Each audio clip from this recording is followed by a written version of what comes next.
이번에 제라시 갔을 때 아주 봄꽃, 들꽃이 활짝 폈습니다. 정말 아름다웠습니다. 여러 우리 지체들과 함께 갔을 때 제라시에서 이렇게 앉아서 보는데, 아, 눈물이 나더라고요. 이렇게 앉아서. 사람들은 사진을 찍고, 어, 여러 가지 이제 그 움직임이 있었는데, 저는 그래서 가만히 앉아 있었습니다. 제가 눈물을 흘린 이유는 바로 이 사람들 때문입니다. 많은 사람들이 관광을 왔습니다. 저 언덕 위에도 지금 한 무리 사람들이 지나고 있지 않습니까? 많은 사람들이. 뭐 숫자를 헤아릴 수 없지만 이 많은 사람들이. 제 마음에 감동이 되어서 눈물이 난 것은 이겁니다. 이 사람들이 이제 여기 온 곳은 역사의 현장에 오지 않았습니까? 그래서 이 사람들이 이 역사를 다 믿는 것이죠.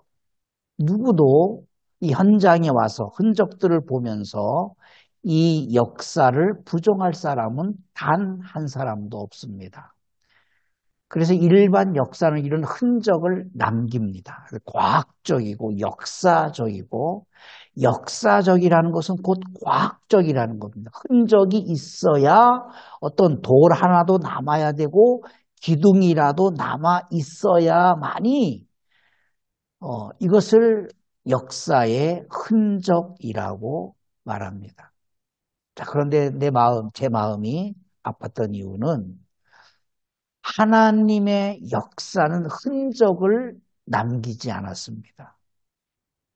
노아 홍수의 흔적이 또는 출애굽의 흔적이 홍해를 가르고 마른 땅같이 홍해를 건넜던 흔적이 또 요단강도 강물을 갈라주셔서 마른 땅과 같이 건넜습니다. 저는 너무나 요단강에서 몇 번 세례를 베풀면서 그 바닥이 뻘이라는 사실을 알고 있습니다. 발목 이상, 쑥 종아리까지 쑥쑥 들어갑니다. 겁나요. 어디까지 들어가나 이게. 한 발을 내딛었을 때 쑥 빠질 때. 근데 하나님께서 그 요단강을 가르시고 가른 것도 중요하지만 그 뻘밭을 마른 땅같이 건너게 하셨다. 그 흔적이 단 하나도 남아있지 않습니다. 성경의 역사, 모든 역사들이 남아있지 않습니다. 자, 그런데 우리는 일반적인 사고의 개념으로 왜 흔적이 없느냐? 구약 성경의 많은 역사들이 왜 흔적이 없느냐? 그것은 지어냈기 때문이다. 라는 부정적인 말들을 많이 합니다. 자, 그런데 놀라운 사실이 있습니다. 하나님은 일반 역사는 흔적을 남기지만 하나님의 역사는 말씀을 남기신다. 그래서 우리는 그 흔적보다도 하나님의 말씀이 기록되어 있으면 흔적 그 이상으로 하나님의 말씀을 우리는 신뢰하게 됩니다. 하나님의 말씀은 역사적 진실성이 담겨 있습니다. 성경에 보면 정말 부끄러운 사건들이 적나라하게 기록되어 있지 않습니까? 마치 19금 같아요. 19금. 어린아이들이 읽으면, 이거를 어린아이들이 어떻게 읽어야 되나. 이런 이야기를 어린아이들이 어떻게 읽어야 되나. 뭐 성적인 문제라든지, 가족 간의 성 이야기라든지, 잔인하게 사람을 죽인다든지 이런 것들을 어린아이들에게 어떻게 읽혀야 되느냐. 그리고 하나님께서 말씀하시는 거예요. 죽여라. 사람도 죽이고 짐승도 죽여라. 그런 잔인하게 비치시는 하나님을 우리 사랑하는 아이들에게 어떻게 설명을 해야 할까? 하나님의 말씀은 역사적 진실성이 담겨 있습니다. 그래서 민수기 23장 19절에 이렇게 말씀합니다. 하나님은 사람이 아니십니다. 그래서 거짓말을 단 하나도, 단 한 번도 0.00001%라도 하나님은 거짓말을 하지 않으셨습니다. 이건 불가능한 얘기입니다. 불가능한 얘기예요. 하나님에게는 거짓이 없는 거예요. 그래서 적나라하게 성경의 모든 것들을 기록하고 있습니다. 인생이 아니시니 후회가 없으시는 겁니다. 어찌 그 말씀하신 바를 행하지 않으시며 하신 말씀을 실행하지 않으시랴.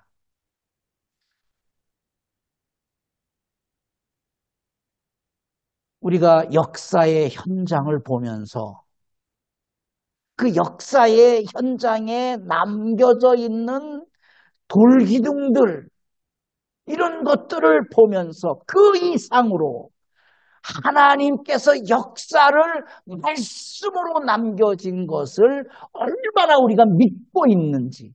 와, 하나님의 말씀이 살아있고 이것은 역사의 진실성을 담고 있다라는 사실을, 그 믿음이 우리 안에 얼마나 있는지. 그래서 언덕 위에 앉아서 울었던 적이 있습니다. 그 역사적 말씀이 역사라는 사실을 우리가 기본으로 하여서 오늘 하나님의 말씀을 우리가 함께 나누도록 하겠습니다. 오늘 우리가 나눌 말씀은 갈라디아서 3장 3절입니다. 함께 읽습니다. 너희가 이같이 어리석으냐?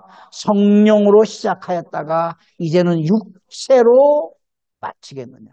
너희가 이같이 어리석으냐? 성령으로 시작하였다가 왜 육체로 마치겠느냐? 우리는 성령으로 어떻든 시작된 사람들입니다. 그래서 예수를 믿었고 하나님의 자녀가 되었고 하나님의 백성이 되었고 사명자가 되었고 선교사가 되었고 목사가 되었고 사모가 되었고 하나님의 일을 한다고 우리는 힘을 쓰고 있습니다. 성경을 가르치고 있고 하나님의 뜻대로 살려고 우리는 몸부림을 하고 있습니다. 그런데 우리가 조심해야 할 부분이 있습니다.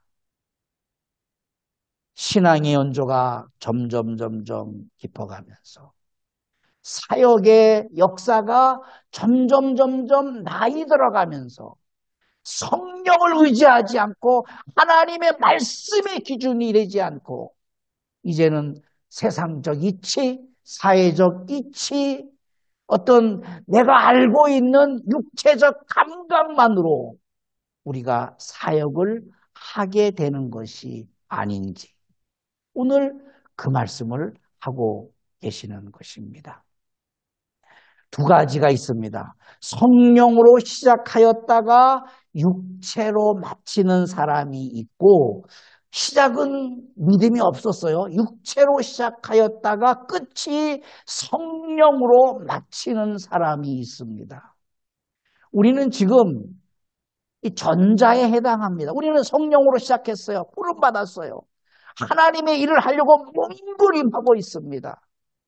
우리의 삶에서 하나님의 형상이 나타나도록 하나님이 나타나도록 몸부림을 하고 있습니다. 우리 자신을 낮추고 우리 자신을 깎아내고 우리의 모함을 깎아내고 헌신하고 희생하고 할 말을 다 하지 못하고 우리에게서 하나님이 나타나도록 하나님이 증언되도록 우리가 지금 그 일을 하고 있습니다. 성령으로 시작하였다가 육체로 마치는 사람들이 의외로 많이 있습니다. 소위 성공했다라고 말하는 분들. 그분들은 우리가 뉴스를 통해서 알 수가 있습니다. 자, 그런데 뉴스에도 나오지 않는 저와 같은 사람들, 작은 교회 목사님들, 또 이름 없이 빚도 없이 사역하는 분들을 만나보면 성령으로 시작하였다가 육체로 마치려는가 그런 의구심을 갖게 하기도 합니다. 우리가 내 삶이 뉴스에 조명되지 않았기 때문에 깨끗한 것 같지만 그렇지 않습니다. 우리가 사용하는 물질, 우리가 사용하고 있는 하나님의 은혜, 우리가 사용하고 있는 이 모든 것들을 성령으로 시작하였다가 육체로 점점 무게가 더 많이 나간다는 사실을 제 자신이 고백할 수밖에 없습니다. 시작은 하나님의 뜻으로 했습니다. 그런데 시간이 지나면서 욕심이 생깁니다. 내 것, 이건 내 거야, 내 것이야. 내 업적이야. 나의 이름을 여기에 남겨야 돼. 욕심이 생깁니다. 정욕도 생깁니다. 그래서 끝은 사람의 방식으로 이끌어가는 형태화되고 있습니다. 육체로 시작하였으나 성령으로 끝이 아름다운 사람이 있습니다. 처음은 저 사람이 믿음이 있는가? 왜 저렇게 시작하지? 그런데 점점 시간이 갈수록 더 하나님 사람으로 변해가는 겁니다. 로마서 2장에 너는 왜 스스로 너를 훈련하지 않느냐? 너는 왜 스스로 너를 가르치지 않느냐? 왜 성령의 가르침을 받지 않느냐? 그겁니다.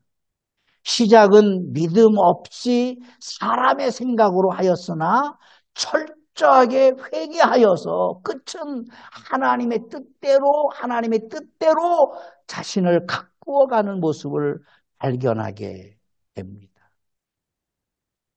성령으로 시작하였다가 육체로 마치는 사람이 되지 않기 위해서 우리가 몸부림을 해야 됩니다. 우리의 선교가, 우리의 사업이, 또 우리의 누군가와 어깨를 같이 하는 동업이 우리의 욕심 때문에, 우리의 사심 때문에 시작은 화려하나 끝이 흐지부지하는 일들이 얼마나 많이 있습니까?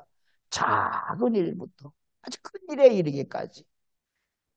하나님보다는 인간적인 생각을 하여서 판단하고 해석하고, 그래서 성령 하나님께서 우리를 지배하실 수 없고 하나님의 통치를 거부하고 인간적인 사고방식으로, 인간의 교훈으로, 인간의 지혜로, 지식으로 우리에게 주어진 일을 할 때가 있습니다. 육체로 시작하였으나 성령으로 마치는 사람은, 시작은 세상적인 방법이었어요. 사회적인 이치였어요. 그런데 시간이 점점 지나가면서 그의 연약한 신앙이 진실한 신앙으로 바뀌게 되는 사람도 있습니다. 예수님께서 두 아들을 비유로 말씀하셨습니다. 마태복음 21장 28절 31절에 그러나 너희 생각에는 어떠하냐? 어떤 사람에게 두 아들이 있는데 맏아들에게 가서 이르되 오늘 너 포도원에 가서 일하라 하니 대답하여 이르되 아버지 가겠습니다 하더니 가지 않았고, 둘째 아들에게 가서 또 그와 같이 말하니 대답하되 싫습니다 하였다가 그 후에 뉘우치고 갔으니 그 둘 중에 누가 아버지의 뜻대로 하느냐? 첫째 아들은 시작은 순종이었어요. 갈게요. 하겠습니다. 제가 하겠습니다. 할 수 있습니다. 그러나 끝으로 갈수록 불순종을 하는 아들입니다. 둘째 아들은 저 못해요. 시작은 불순종입니다. 그런데 시간이 지나면서 점점 순종하는 사람으로 바뀌는 겁니다. 첫째 아들은 성령으로 시작하였다가 육체로 마치는 사람의 대표고, 둘째 아들은 육체로 시작하였으나 성령으로 마치는 사람입니다. 예수님께서 두 아들을 말씀하셨어요. 구약 성경에서 두 아들을 소개하려고 합니다. 솔로몬과 므낫세 왕입니다. 우리는 잘 몰라요. 역사의 현장, 일반 역사는 눈으로 보면 돼요. 오, 건물을 저렇게 지었네. 눈으로 보면 돼요. 그러나 하나님의 역사는 어떤 흔적을 남기신 것이 아니라 말씀을 남기셨기 때문에 우리가 그 말씀을 깊이 있게 읽어야 됩니다. 연구해야 됩니다. 사도행전에 날마다 말씀을 상고하니라. 연구하는 겁니다. 말씀을 연구해야 말씀을 알 수가 있습니다. 하나님의 말씀은 보편적인 언어로 기록되어 있습니다. 누구든지 읽을 수 있는 보편적인 언어로 하나님의 뜻을, 하나님의 생각을 기록을 했습니다. 그런데 그 보편적인 언어인데도 누구라도 하나님의 말씀은 읽을 수가 없습니다. 이해가 되지 않습니다. 성령님이 조명하셔야 됩니다. 우리가 성령님의 조명을 받아서 말씀 안으로 더 깊이 들어가고 역사의 현장 그 안으로 더 깊이 들어가야만이 그것이 우리에게 동일한 믿음이 되는 것이고 성령으로 시작하였으나 성령으로 마치는 끝이 아름다운 믿음의 사람이 될 줄 믿습니다. 솔로몬의 아버지는 다윗입니다. 므낫세의 아버지는 히스기야입니다. 솔로몬과 므낫세는 위대한 아버지를 뒀습니다. 다윗은 하나님께서 다윗 이후에 너무나 하나님 앞에 성령으로 시작하여서 성령으로 생활하고 성령으로 진행하고 성령으로 마쳤기 때문에 다윗의 길이라는 모델을 하나님께서 결정을 하셨습니다. 그래서 많은 왕들이 다윗의 길로 가기를 간절히 희망하고 선지자를 보내서 책망하기도 하고 하나님께서 책망하기도 하셨습니다. 그런데 다윗의 길로 간 왕들은 3명밖에 없습니다. 다윗 빼고 2명밖에 없어요. 그 중에 성왕, 히스기야는 성왕입니다. 다윗의 길을 따른 위대한 왕입니다. 성왕이라고 부를 정도로 다윗만큼은 아니지만 다윗의 길을 온전하게 따랐던 히스기야 왕입니다. 다윗은 솔로몬을 낳고 히스기야는 므낫세를 낳습니다. 솔로몬은 20세 왕이 되었고 므낫세는 12살의 왕이 되었습니다. 눈물 나지 않습니까?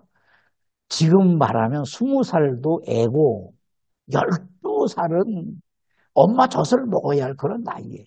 그때 왕이 됐어요. 솔로몬은 40년을 통치했고 므낫세는 55년 장수를 했습니다. 무슨 말입니까? 통치를 잘했다라는 얘기예요. 장수했습니다. 우리는 솔로몬을 생각할 때 하나님께서 너무 많은 지혜를 주어서 지혜의 왕이라는 별명을 가지고 있습니다. 반대로 므낫세는 우상 숭배자라는 불명의 이름을 가지고 있습니다. 오늘 제가 이 두 아들을 소개한 것은 시작은 이랬습니다. 솔로몬은 지혜의 왕으로 시작했고 므낫세는 우상 숭배로 시작했지만 끝은 전혀 다른 판도를 보입니다. 그것을 우리가 함께 나누고자 합니다. 솔로몬은 성령으로 시작했습니다. 순종으로 시작했습니다. 하나님 말씀 열왕기상 10장 23절 25절에 솔로몬 왕의 재산과 지혜가 세상의 그 어느 왕보다 큰지라 온 세상 사람들이 다 하나님께서 솔로몬의 마음에 주신 지혜를 들으며 그의 얼굴을 보기 원하며 그들이 각기 예물을 가지고 왔으니 곧 은그릇과 금그릇과 의복과 갑옷과 향품과 말과 노새라 해마다 그리하였더라. 그러니까 부자가 됐다라는 개념이 아니라 하나님께서 지혜를 주셨다라는 거예요. 하나님께서 이 모든 능력을 주셨다라는 거예요. 그래서 솔로몬이 병거와 마병을 모음에 병거가 1,400대요. 마병이 12,000명이라 병거성에도 두고 예루살렘 왕에게도 두었으며 왕이 예루살렘에서 은을 돌같이 썼다. 백향목을 평지에 뽕나무같이 썼다. 막 백지수표를 막 날리는 거예요. 그만큼 부요했습니다. 그러니까 부요했다라는 말은 하나님께서 그에게 복을 주셨다라는 거예요. 열왕기상 11장 1절 3절에 솔로몬 왕이 바로의 딸 외에 이방의 많은 여인을 사랑하기 시작했습니다. 정략적 결혼을 했습니다. 이집트뿐 아니라 암몬, 모압, 에돔, 시돈 공주들과 결혼을 했습니다.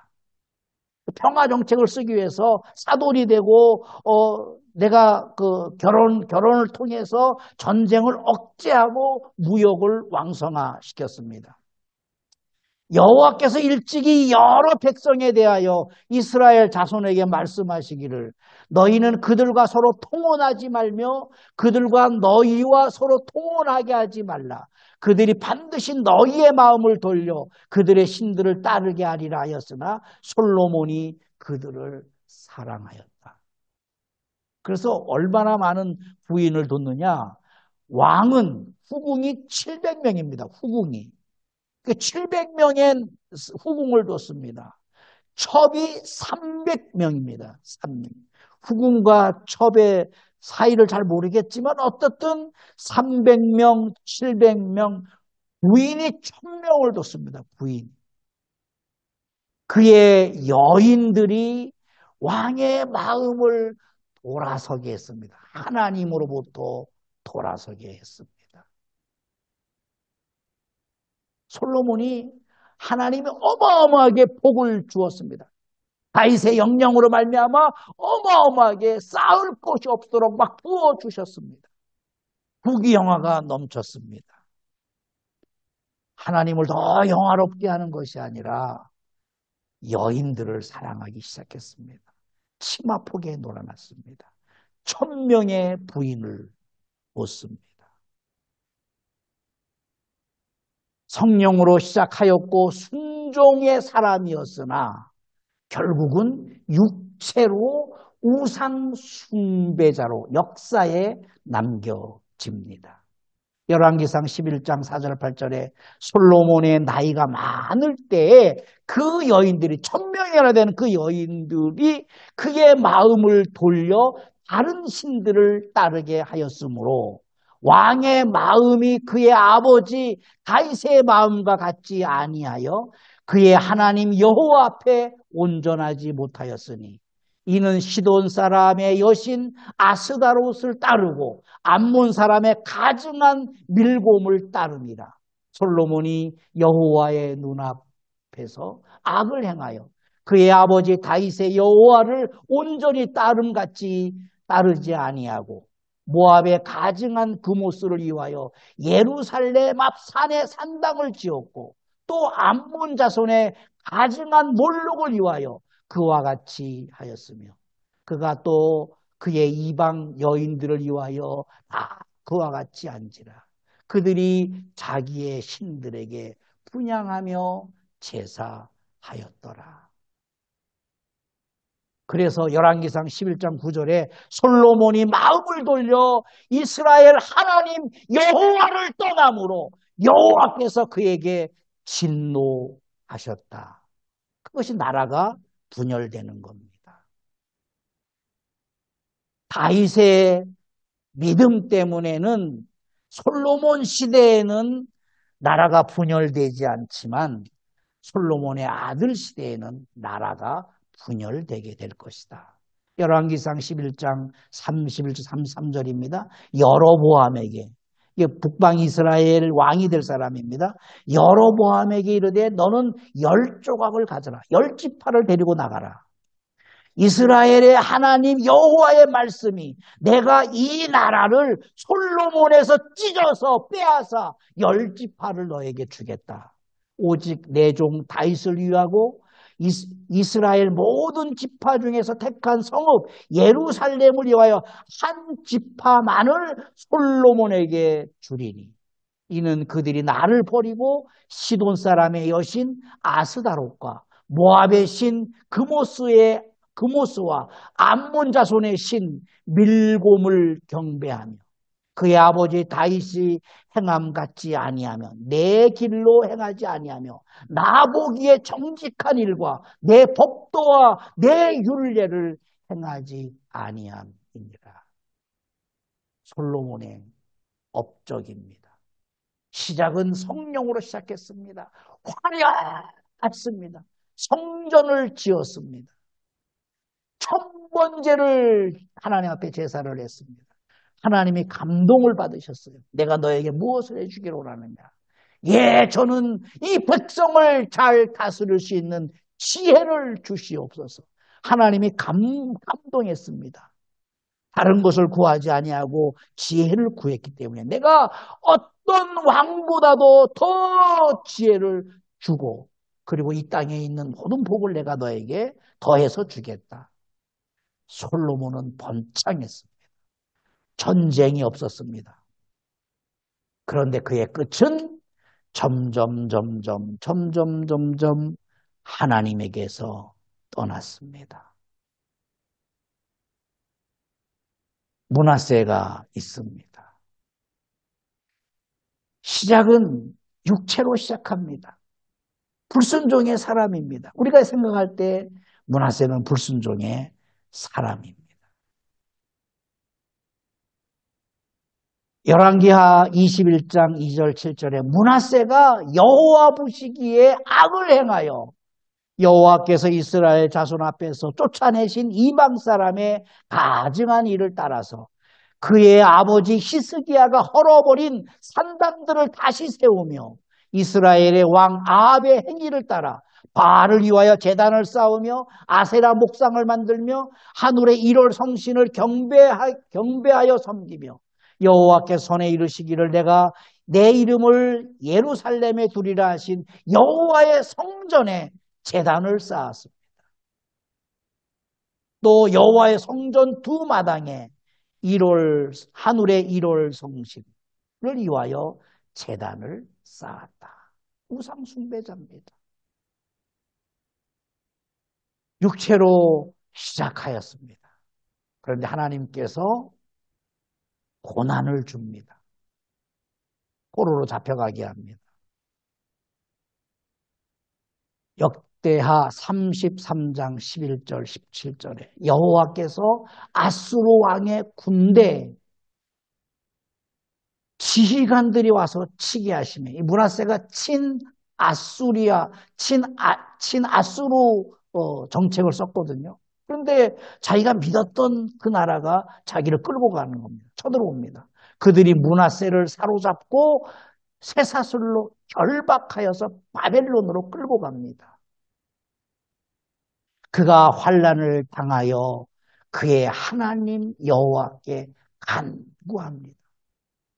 그의 조상들의 하나님 앞에 크게 겸손하여 기도하였으므로 하나님이 그의 기도를 받으시고 그의 간구를 들으시사 그가 예루살렘에 돌아와서 다시 왕위에 앉게 하시매 므낫세가 그제서야 여호와께서 하나님이신 줄을 깨달았습니다.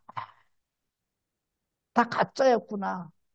아수르가 섬겼던 신 다 가짜구나. 하나님만이 오직 살아계신 신이시구나. 그 후에 다윗성 박기원 서쪽 골짜기 안에 외성을 쌓되 어문 어기까지 이르러 오배를 둘러 매우 높이 쌓고 또 유다 모든 견고한 성읍에 군대 지휘관을 두며 이방 신들과 여호와의 전에 우상을 제거하며 여호와의 전을 건축한 사내와 예루살렘에 쌓은 모든 제단들을 다 성 밖에 던지고 여호와의 제단을 보수하고 화목제와 감사제를 그 제단 위에 드리고 유다를 명령하여 이스라엘 하나님 여호와만을 섬기라 하며 모든 백성이 그의 하나님 여호와께만 제사를 드렸다. 감동이지 않습니까? 오늘 우리는 갈라디아 3장 3절에 성령으로 시작하여서 왜 육체로 마치느냐. 첫째 아들이 그 대표적인 이름이며 또 솔로몬이 그 대표적인 이름이며 둘째 아들은 처음 시작은 불순종이어서 므낫세와 같이 우상 숭배를 했습니다. 그러나 고난을 겪고 포로로 잡혀감으로 인해서 거기서 진실되게 하나님 앞에 회개하여서 그는 성령의 사람으로 돌아서게 됩니다. 우리는 솔로몬을 지혜의 왕으로만 알고 있습니다. 므낫세를 우상 숭배자로만 알고 있습니다. 그의 끝은 전혀 다른 삶을 살았습니다. 솔로몬은 그렇게 많은 은혜를 받고 복을 받고 지혜의 왕이라는 대명사를 가졌지만 그의 끝은 육체로 마쳤습니다. 므낫세는 우상 숭배로 시작했지만 그의 끝은 성령의 사람으로 끝을 맺었습니다. 너희가 이같이 어리석으냐? 성령으로 시작하였으나 왜 육체로 마치려느냐? 우리의 사명입니다. 성령으로 시작하였고 성령으로 진행하였고 성령으로 마치는 삶을 우리가 살기로 몸부림을 해야 됩니다. 육체를 제거해야 됩니다. 갈라디아서 5장 22절에 만일 우리가 성령으로 살면 또한 성령으로 행해야 됩니다. 성령의 흔적이 우리에게 나타나야 됩니다. 언어에서 나타나야 됩니다. 삶에서 나타나야 됩니다. 우리의 모든 세계관에서 성령이 개입하시고 성령이 임재하시고 성령이 나를 성전 삼으신 것이 나타나야 됩니다. 오직 성령의 열매, 사랑이 있어야 되고 희락과 화평과 오래 참음과 자비와 양성과 충성과 온유와 절제니 이 같은 것을 금지할 법이 없는 것입니다. 우리가 감옥에 갈지라도 어디에 사막에 갈지라도 대도시에 갈지라도 우리에게서 이 성령의 열매가 성령이 나를 운행하시고 성령이 나를 이끌어 가시고 성령이 나를 통치하신다는 사실이 우리의 삶에서 나타나야 될 줄 믿습니다. 성령으로 시작하여 성령으로 진행하고 성령으로 마치는 삶이 되기를 예수 이름으로 축복합니다. 아멘. 살아계신 아버지 하나님, 솔로몬 세상에 있는 왕들보다 가장 큰 복을 받았고 하나님의 사랑을 받았고 하나님의 은혜를 받았고 지혜의 왕이라는 대명사를 받았지만 안타깝게도 그의 말로는 우상을 숭배했습니다. 므낫세는 처음 시작은 우상 숭배였지만 고난을 통하여 진짜 참 신이 누구인지를 깨닫고 절실하게 진실로 회개하여서 그가 예루살렘에 복귀한 이후에 모든 우상들을 불태우고 내던지고 오직 하나님만을 섬겼던 끝이 아름다운 사람이었습니다. 너희가 이같이 어리석으냐? 성령으로 시작하였다가 왜 육체로 마치려느냐? 안식하시는 성령님의 애통함을 우리가 듣게 하여 주옵소서. 우리의 삶이 성령으로 시작하였습니다. 성령으로 진행하게 하옵시고 성령으로 마치는 삶이 되게 하여 주시옵소서. 예수님 이름으로 기도하옵나이다. 아멘. 하나님 아버지, 이 시간 우리가 하나님 말씀 앞에 섭니다. 또 부족한 종이 주의 말씀을 대언합니다.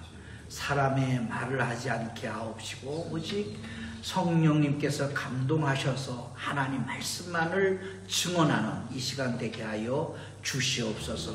우리가 그 말씀 앞에 순복합니다. 그 말씀 앞에 순종합니다. 그 말씀을 의지하여서 우리의 인생을 살아갈 수 있도록 하나님 아버지 인도하여 주시옵소서. 예수님 이름으로 기도하옵나이다. 아멘. 지난번에 제라시 갔을 때 아주 봄꽃, 들꽃이 활짝 폈습니다. 정말 아름다웠습니다. 여러 우리 지체들과 함께 갔을 때 제라시에서 이렇게 앉아서 보는데 눈물이 나더라고요. 이렇게 앉아서 사람들은 사진을 찍고 여러 가지 이제 그 움직임이 있었는데 저는 그래서 가만히 앉아 있었습니다. 제가 눈물을 흘린 이유는 바로 이 사람들 때문입니다. 많은 사람들이 관광을 왔습니다. 저 언덕 위에도 지금 한 무리 사람들이 지나고 있지 않습니까? 많은 사람들이. 뭐 숫자를 헤아릴 수 없지만 이 많은 사람들이. 제 마음에 감동이 되어서 눈물이 난 것은 이겁니다. 이 사람들이 이제 여기 온 곳은 역사의 현장에 오지 않았습니까? 그래서 이 사람들이 역사를 다 믿는 것이죠. 누구도 이 현장에 와서 흔적들을 보면서 이 역사를 부정할 사람은 단 한 사람도 없습니다. 그래서 일반 역사는 이런 흔적을 남깁니다. 과학적이고 역사적이고, 역사적이라는 것은 곧 과학적이라는 겁니다. 흔적이 있어야 어떤 돌 하나도 남아야 되고 기둥이라도 남아 있어야만이 이것을 역사의 흔적이라고 말합니다. 자, 그런데 제 마음이 아팠던 이유는 하나님의 역사는 흔적을 남기지 않았습니다. 노아 홍수의 흔적이 또는 출애굽의 흔적이 홍해를 가르고 마른 땅같이 홍해를 건넜던 흔적이 또 요단강도 강물을 갈라주셔서 마른 땅과 같이 건넜습니다. 저는 너무나 요단강에서 몇 번 세례를 베풀면서 그 바닥이 뻘이라는 사실을 알고 있습니다. 발목 이상 쑥 종아리까지 쑥쑥 들어갑니다. 겁나요. 어디까지 들어가나 이게. 한 발을 내딛었을 때 쑥 빠질 때. 근데 하나님께서 그 요단강을 가르시고 가른 것도 중요하지만 그 뻘밭을 마른 땅같이 건너게 하셨다. 그 흔적이 단 하나도 남아있지 않습니다.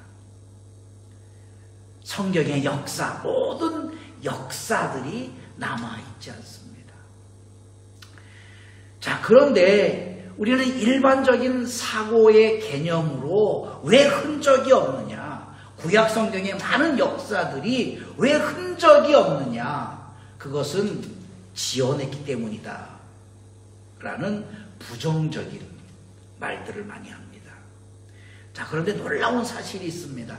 하나님은 일반 역사는 흔적을 남기지만 하나님의 역사는 말씀을 남기신다. 그래서 우리는 그 흔적보다도 하나님의 말씀이 기록되어 있으면 흔적 그 이상으로 하나님의 말씀을 우리는 신뢰하게 됩니다. 하나님의 말씀은 역사적 진실성이 담겨 있습니다. 성경에 보면 정말 부끄러운 일이, 부끄러운 사건들이 적나라하게 기록되어 있지 않습니까? 마치 19금 같아요. 19금. 어린아이들이 읽으면 이거를 어린아이들이 어떻게 읽어야 되나? 이런 이야기를 어린아이들이 어떻게 읽어야 되나?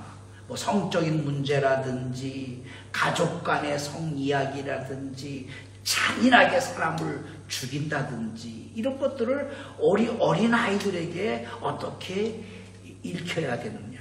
그리고 하나님께서 말씀하시는 거예요. 죽여라. 사람도 죽이고 짐승도 죽여라. 그런 잔인하게 비치시는 하나님을 우리 사랑하는 아이들에게 어떻게 설명을 해야 할까? 하나님의 말씀은 역사적 진실성이 담겨 있습니다. 그래서 민수기 23장 19절에 이렇게 말씀합니다. 하나님은 사람이 아니십니다.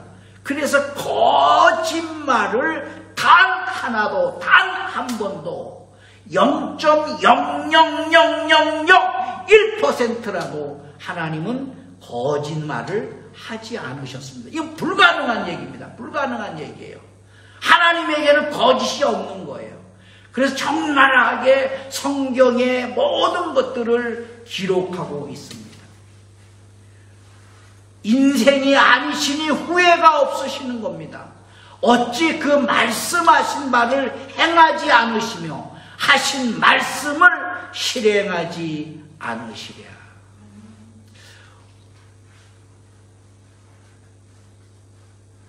우리가 역사의 현장을 보면서 그 역사의 현장에 남겨져 있는 돌기둥들 이런 것들을 보면서 그 이상으로 하나님께서 역사를 말씀으로 남겨진 것을 얼마나 우리가 믿고 있는지, 와,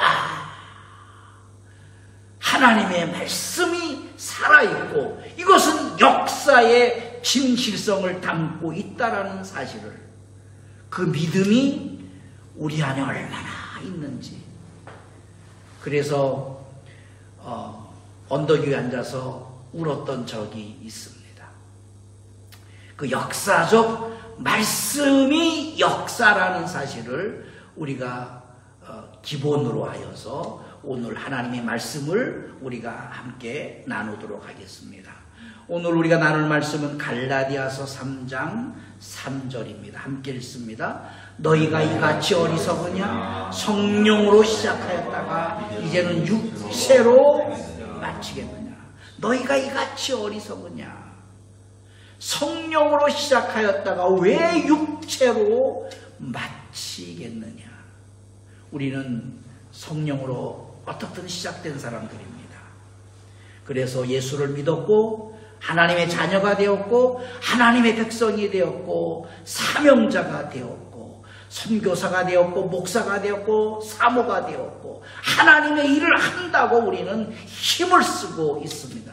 성경을 가르치고 있고 하나님의 뜻대로 살려고 우리는 몸부림을 하고 있습니다. 그런데 우리가 조심해야 할 부분이 있습니다.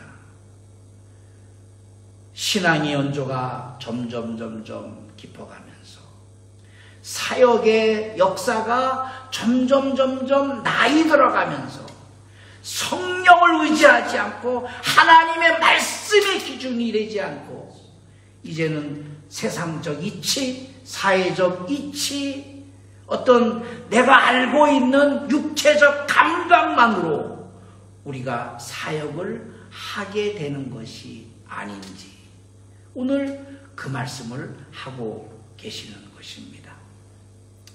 두 가지가 있습니다. 성령으로 시작하였다가 육체로 마치는 사람이 있고 시작은 믿음이 없었어요. 육체로 시작하였다가 끝이 성령으로 마치는 사람이 있습니다. 우리는 지금 이 전자에 해당합니다. 우리는 성령으로 시작했어요. 부름받았어요. 하나님의 일을 하려고 몸부림하고 있습니다. 우리의 삶에서 하나님의 형상이 나타나도록 몸부림을 하고 있습니다. 우리 자신을 낮추고 우리 자신을 깎아내고 우리의 모함을 깎아내고 헌신하고 희생하고 할 말을 다 하지 못하고 우리에게서 하나님이 나타나도록 하나님이 증언되도록 우리가 지금 그 일을 하고 있습니다. 성령으로 시작하였다가 육체로 마치는 사람들이 의외로 많이 있습니다. 소위 성공했다라고 말하는 분들, 그분들은 우리가 뉴스를 통해서 알 수가 있습니다. 자, 그런데 뉴스에도 나오지 않는 저와 같은 사람들, 작은 교회 목사님들, 또 이름 없이 빚도 없이 사역하는 분들을 만나보면 성령으로 시작하였다가 육체로 마치려는가 그런 의구심을 갖게 하기도 합니다. 우리가 내 삶이 뉴스에 조명되지 않았기 때문에 깨끗한 것 같지만 그렇지 않습니다. 우리가 사용하는 물질, 우리가 사용하고 있는 하나님의 은혜, 우리가 사용하고 있는 이 모든 것들을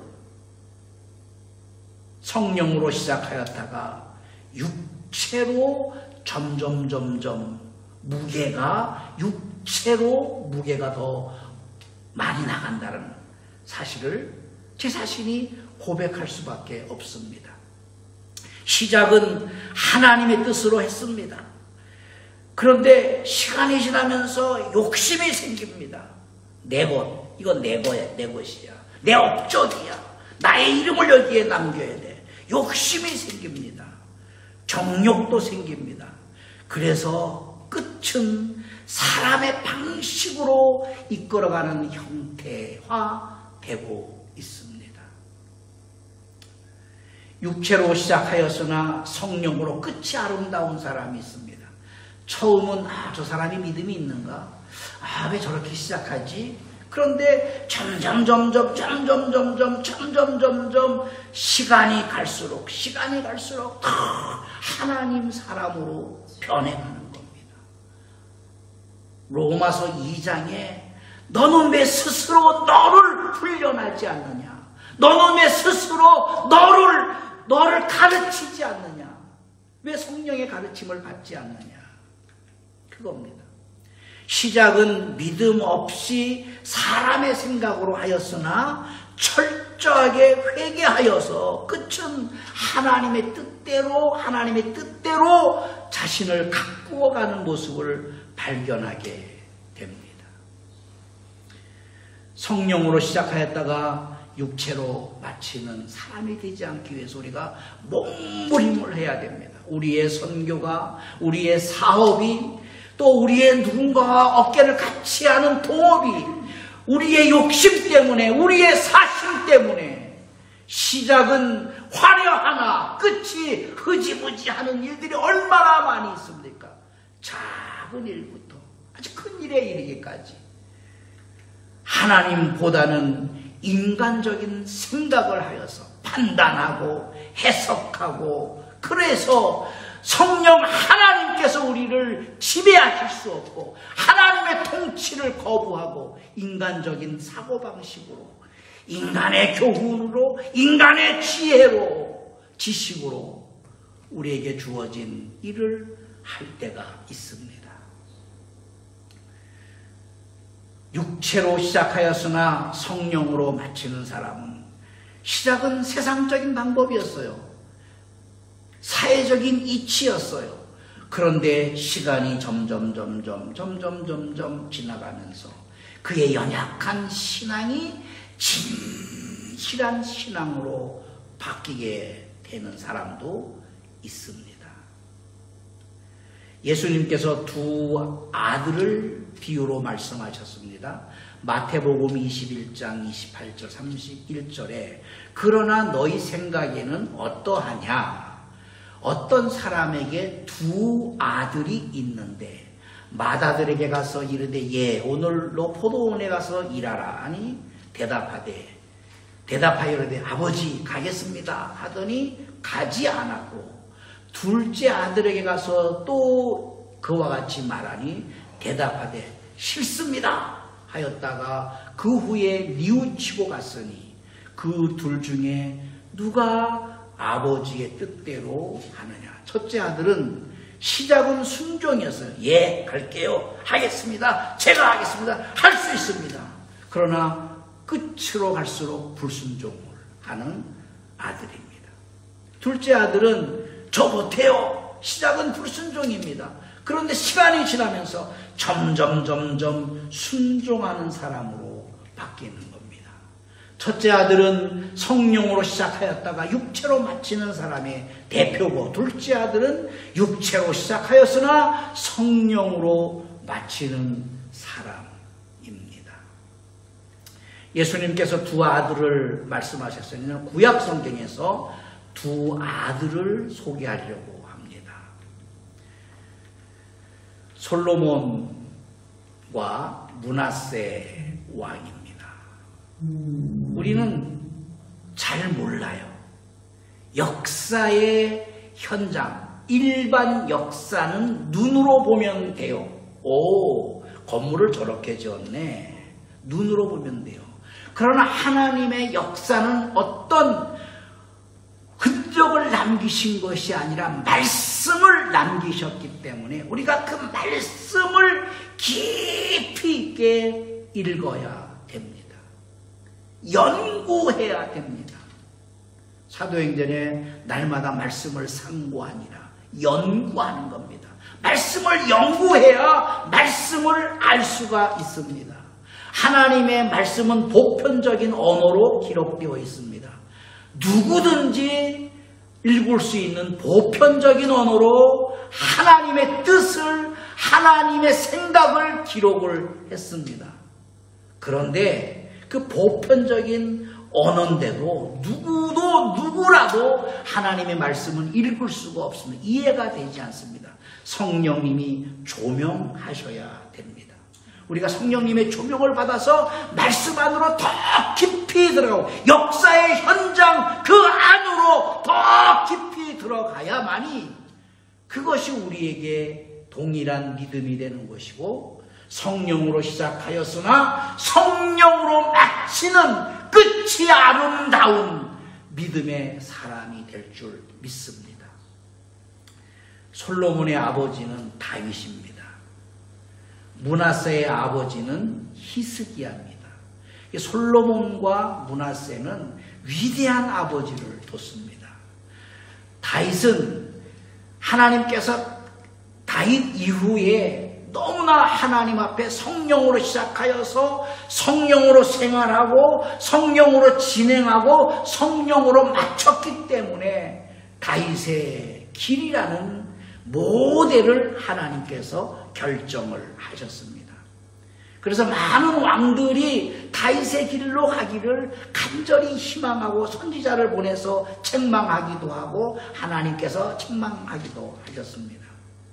그런데 다윗의 길로 간 왕들은 3명밖에 없습니다. 다윗 빼고 2명밖에 없어요. 그 중에 성왕, 히스기야는 성왕입니다. 다윗의 길을 따른 위대한 왕입니다. 성왕이라고 부를 정도로 다윗만큼은 아니지만 다윗의 길을 온전하게 따랐던 히스기야 왕입니다. 다윗은 솔로몬을 낳고 히스기야는 므낫세를 낳습니다. 솔로몬은 20세의 왕이 되었고 므낫세는 12살의 왕이 되었습니다. 눈물 나지 않습니까? 지금 말하면 20살도 애고 12살은 엄마 젖을 먹어야 할 그런 나이예요. 근데 왕이 됐어요. 솔로몬은 40년을 통치했고 므낫세는 55년 장수를 했습니다. 무슨 말입니까? 통치를 잘했다라는 얘기예요. 장수했습니다. 우리는 솔로몬을 생각할 때 하나님께서 너무 많은 지혜를 주어서 지혜의 왕이라는 별명을 가지고 있습니다. 반대로 므낫세는 우상 숭배자라는 불명의 이름을 가지고 있습니다. 오늘 제가 이 두 아들을 소개한 것은 시작은 이랬습니다. 솔로몬은 지혜의 왕으로 시작했고 므낫세는 우상 숭배로 시작했지만 끝은 전혀 다른 판도를 보입니다. 그것을 우리가 함께 나누고자 합니다. 솔로몬은 성령으로 시작했습니다. 순종으로 시작했습니다. 하나님 말씀 열왕기상 10장 23절 25절에 솔로몬 왕의 재산과 지혜가 세상의 그 어느 왕보다 큰지라 온 세상 사람들이 다 하나님께서 솔로몬의 마음에 주신 지혜를 들으며 그의 얼굴을 보기 원하며 그들이 각기 예물을 가지고 왔으니 곧 은그릇과 금그릇과 의복과 갑옷과 향품과 말과 노새라 해마다 그리하였더라. 그러니까 부자가 됐다라는 개념이 아니라 하나님께서 지혜를 주셨다라는 거예요. 하나님께서 이 모든 능력을 주셨다라는 거예요. 그래서 솔로몬이 병거와 마병을 모음에 병거가 1400대요. 마병이 12,000명이라 병거성에도 두고 예루살렘 왕에게도 두었으며 왕이 예루살렘에서 은을 돌같이 썼다. 백향목을 평지에 뽕나무같이 썼다. 막 백지수표를 막 날리는 거야. 그만큼 부요했습니다. 그러니까 부요했다라는 말은 하나님께서 그에게 복을 주셨다라는 겁니다. 열왕기상 11장 1절 3절에 솔로몬 왕이 바로의 딸 외에 이방의 많은 여인을 사랑하기 시작했습니다. 정략적 결혼을 했습니다. 이집트뿐 아니라 암몬, 모압, 에돔, 시돈 공주들과 결혼을 했습니다. 평화정책을 쓰기 위해서 사돈이 되고 내가 결혼을 통해서 전쟁을 억제하고 무역을 왕성화시켰습니다. 여호와께서 일찍이 여러 백성에 대하여 이스라엘 자손에게 말씀하시기를 너희는 그들과 서로 통혼하지 말며 그들과 너희와 서로 통혼하게 하지 말라. 그들이 반드시 너희의 마음을 돌려 그들의 신들을 따르게 하리라 하였으나 솔로몬이 그들을 사랑하였다. 그래서 얼마나 많은 부인을 뒀느냐. 왕은 후궁이 700명입니다. 후궁이. 그 700명의 후궁을 뒀습니다. 첩이 300명입니다. 후궁과 첩의 사이를 잘 모르겠지만 어떻든 300명, 700명, 부인이 1000명을 뒀습니다. 부인. 그의 여인들이 왕의 마음을 돌아서게 했습니다. 하나님으로부터 돌아서게 했습니다. 솔로몬이 하나님이 어마어마하게 복을 주었습니다. 다윗의 영령으로 말미암아 어마어마하게 쌓을 곳이 없도록 막 부어주셨습니다. 부귀영화가 넘쳤습니다. 하나님을 더 영화롭게 하는 것이 아니라 여인들을 사랑하기 시작했습니다. 치마폭에 놀아났습니다. 1000명의 부인을 뒀습니다. 성령으로 시작하였고 순종의 사람이었으나 결국은 육체로 우상 숭배자로 역사에 남겨집니다. 열왕기상 11장 4절 8절에 솔로몬의 나이가 많을 때에 그 여인들이 1000명이나 되는 그 여인들이 그의 마음을 돌려 다른 신들을 따르게 하였으므로 왕의 마음이 그의 아버지 다윗의 마음과 같지 아니하여 그의 하나님 여호와 앞에 온전하지 못하였으니 이는 시돈 사람의 여신 아스다롯을 따르고 암몬 사람의 가증한 밀곰을 따릅니다. 솔로몬이 여호와의 눈앞에서 악을 행하여 그의 아버지 다윗의 여호와를 온전히 따름같이 따르지 아니하고 모압의 가증한 그모스를 위하여 예루살렘 앞 산에 산당을 지었고 또 암몬 자손의 가증한 몰록을 위하여 그와 같이 하였으며 그가 또 그의 이방 여인들을 위하여 다 그와 같이 한지라. 그들이 자기의 신들에게 분향하며 제사하였더라. 그래서 열왕기상 11장 9절에 솔로몬이 마음을 돌려 이스라엘 하나님 여호와를 떠남으로 여호와께서 그에게 진노하셨다. 그것이 나라가 분열되는 겁니다. 다윗의 믿음 때문에는 솔로몬 시대에는 나라가 분열되지 않지만 솔로몬의 아들 시대에는 나라가 분열되게 될 것이다. 열왕기상 11장 33절입니다. 여로보암에게, 북방 이스라엘 왕이 될 사람입니다. 여로보암에게 이르되 너는 10조각을 가져라. 10지파를 데리고 나가라. 이스라엘의 하나님 여호와의 말씀이 내가 이 나라를 솔로몬에서 찢어서 빼앗아 10지파를 너에게 주겠다. 오직 내 종 다윗을 위하고 이스라엘 모든 지파 중에서 택한 성읍 예루살렘을 위하여 한 지파만을 솔로몬에게 주리니 이는 그들이 나를 버리고 시돈 사람의 여신 아스다롯과 모압의 신 그모스와 암몬 자손의 신 밀곰을 경배하며 그의 아버지 다윗이 행함 같지 아니하며 내 길로 행하지 아니하며 나 보기에 정직한 일과 내 법도와 내 율례를 행하지 아니함이니라. 솔로몬의 업적입니다. 시작은 성령으로 시작했습니다. 화려했습니다.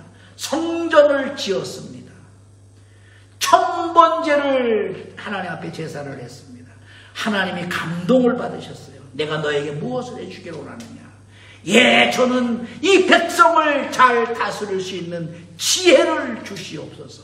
하나님이 감동했습니다. 다른 것을 구하지 아니하고 지혜를 구했기 때문에 내가 어떤 왕보다도 더 지혜를 주고 그리고 이 땅에 있는 모든 복을 내가 너에게 더해서 주겠다. 솔로몬은 번창했습니다. 전쟁이 없었습니다. 그런데 그의 끝은 점점 하나님에게서 떠났습니다. 므낫세가 있습니다. 시작은 육체로 시작합니다. 불순종의 사람입니다. 우리가 생각할 때 므낫세는 불순종의 사람입니다. 열왕기하 21장 2절 7절에 므낫세가 여호와 보시기에 악을 행하여 여호와께서 이스라엘 자손 앞에서 쫓아내신 이방 사람의 가증한 일을 따라서 그의 아버지 히스기야가 헐어버린 산당들을 다시 세우며 이스라엘의 왕 아합의 행위를 따라 바알을 위하여 제단을 쌓으며 아세라 목상을 만들며 하늘의 1월 성신을 경배하여 섬기며 여호와께서 손에 이르시기를 내가 내 이름을 예루살렘에 두리라 하신 여호와의 성전에 제단을 쌓았습니다. 또 여호와의 성전 두 마당에 하늘의 1월 성신을 위하여 제단을 쌓았다. 우상 숭배자입니다. 육체로 시작하였습니다. 그런데 하나님께서 고난을 줍니다. 포로로 잡혀가게 합니다. 역대하 33장 11절 17절에 여호와께서 아수르 왕의 군대 지휘관들이 와서 치게 하시네. 이 므낫세가 친아수르 정책을 썼거든요. 그런데 자기가 믿었던 그 나라가 자기를 끌고 가는 겁니다. 쳐들어옵니다. 그들이 므낫세를 사로잡고 쇠사슬로 결박하여서 바벨론으로 끌고 갑니다. 그가 환난을 당하여 그의 하나님 여호와께 간구합니다. 그의 조상들의 하나님 앞에 크게 겸손하여 기도하였으므로 하나님이 그의 기도를 받으시고 그의 간구를 들으시사 그가 예루살렘에 돌아와서 다시 왕위에 앉게 하시네. 므낫세가 그제서야 여호와께서 하나님이신 줄을 깨달았습니다. 다 가짜였구나. 아수르가 섬겼던 신 다 가짜구나. 하나님만이 오직 살아계신 신이시구나. 그 후에 다윗성 박기온 서쪽 골짜기 안에 외성을 쌓되 어문 어기까지 이르러 오벨을 둘러 매우 높이 쌓고 또 유다 모든 견고한 성읍에 군대 지휘관을 두며 이방 신들과 여호와의 전에 우상을 제거하며 여호와의 전을 건축한 사내와 예루살렘에 쌓은 모든 제단들을 다 성 밖에 던지고 여호와의 제단을 보수하고 화목제와 감사제를 그 제단 위에 드리고 유다를 명령하여 이스라엘 하나님 여호와만을 섬기라 하며 모든 백성이 그의 하나님 여호와께만 제사를 드렸다. 감동이지 않습니까? 오늘 우리는 갈라디아 3장 3절에 성령으로 시작하여서 왜 육체로 마치느냐. 첫째 아들이 그 대표적인 이름이며 또 솔로몬이 그 대표적인 이름이며 둘째 아들은 처음 시작은 불순종이었어. 므낫세와 같이 우상숭배를 했습니다. 그러나 고난을 겪고 포로로 잡혀감으로 인해서 거기서 진실되게 하나님 앞에 회개하여서 그는 성령의 사람으로 돌아서게 됩니다. 우리는 솔로몬을 지혜의 왕으로만 알고 있습니다. 므낫세를 우상숭배자로만 알고 있습니다. 그의 끝은 전혀 다른 삶을 살았습니다. 솔로몬은 그렇게 많은 은혜를 받고 복을 받고 지혜의 왕이라는 대명사를 가졌지만 그의 끝은 육체로 마쳤습니다. 므낫세는 우상숭배로 시작했지만 그의 끝은 성령의 사람으로 끝을 맺었습니다.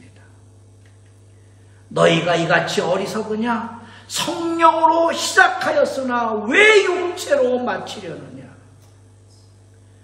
우리의 사명입니다. 성령으로 시작하였고 성령으로 진행하였고 성령으로 마치는 삶을 우리가 살기로 몸부림을 해야 됩니다. 육체를 제거해야 됩니다. 갈라디아서 5장 21절에 만일 우리가 성령으로 살면 또한 성령으로 행해야 됩니다. 성령의 흔적이 우리에게 나타나야 됩니다. 언어에서 나타나야 됩니다. 삶에서 나타나야 됩니다. 우리의 모든 세계관에서 성령이 개입하시고 성령이 임재하시고 성령이 나를 성전 삼으신 것이 나타나야 됩니다.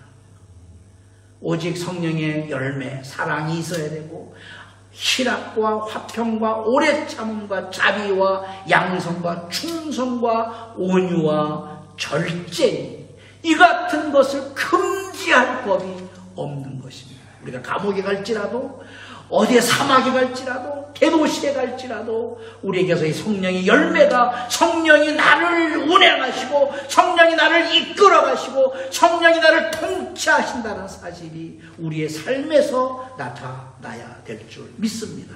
성령으로 시작하여 성령으로 진행하고 성령으로 마치는 삶이 되기를 예수 이름으로 축복합니다. 아멘. 살아계신 아버지 하나님, 솔로몬 세상에 있는 왕들보다 가장 큰 복을 받았고 하나님의 사랑을 받았고 하나님의 은혜를 받았고 지혜의 왕이라는 대명사를 받았지만 안타깝게도 그의 말로는 우상을 숭배했습니다.